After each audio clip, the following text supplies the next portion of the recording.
Градежната фирма Бетон од Скопје ја врати механизацијата на локалниот пат Оризари Добра вода и ја продолжува неговата изградба. Градежните работи претходно беа запрени поради вонредната состојба предизвикана од коронавирусот.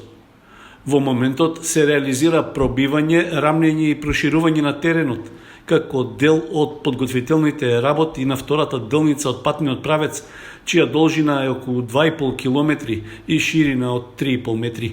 Се третираат карпестите површини кои се околу 1/3 од оваа сообраќајница. Жителите на Оризари имаат разбирање за состојбата и по надминувањето на здравствената криза очекуваат што поскоро по асфалт да се упатат кон познатото излетничко место кое е посетено во текот на целата година. За време на манастирската слава овде се собираат и по неколку илјади верници и гости од регионот и пошироко.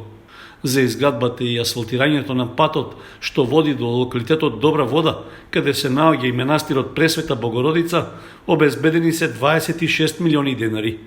Проектот го реализира Центарот за развој на Источниот плански регион, кој од Агенцијата за финансиска поддршка во земјоделството и руралниот развој доби 15 милиони денари, а остатокот е кофинансирање на општина Кочани.